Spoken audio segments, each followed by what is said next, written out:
When the Hells Angels walked into the diner, everyone was afraid until one elderly grandpa quietly pulled out a faded patch, and the entire room went silent.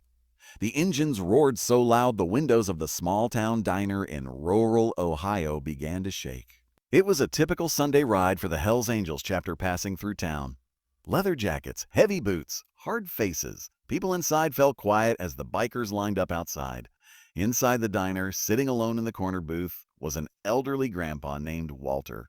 Thin frame, worn-out cardigan, a faded military cap resting gently on his silver hair. His hands trembled slightly as he wrapped them around a cup of black coffee. When the bikers walked in, conversations stopped. One of the younger members laughed under his breath. Looks like we scared the whole place again." Walter didn't flinch. He just watched them calmly. The chapter president, a tall man everyone called a Rome, noticed the old man staring, not in fear, but in recognition. Rome walked over.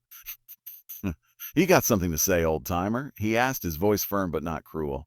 Walter slowly reached into his pocket. For a second, a few bikers tensed, but instead of anything threatening, he pulled out something old, carefully folded in plastic. It was a patch, not just any patch.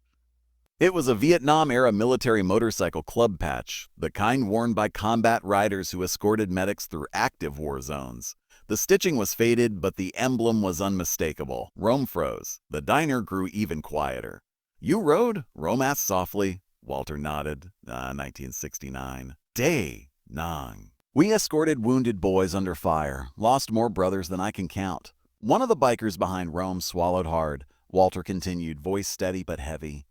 "We didn't ride for attention. We rode because someone had to." Rome removed his sunglasses. The tough expression faded from his face. "My old man was there in '69, Rome said quietly. He never talked about it. Walter gave a small, tired smile. Most of us didn't.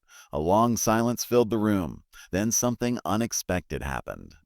Rome stepped back and removed the large Hells Angels patch from his vest for a moment, not taking it off, just holding it respectfully against his chest. One by one, the other bikers did the same. No words, just respect. The young member who had laughed earlier looked down at his boots, ashamed.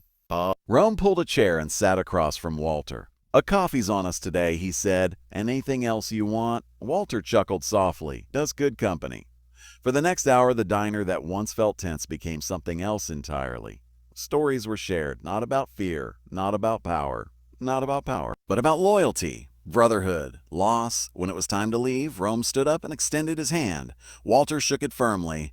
"You ever need anything," Rome said, "you call this number." He slid a card across the table. Walter nodded. A ride safe. As the engines started again outside, the town didn't feel afraid anymore. It felt protected. Because sometimes behind the leather and noise, there are men who understand sacrifice. And sometimes all it takes is one old patch to silence an entire room.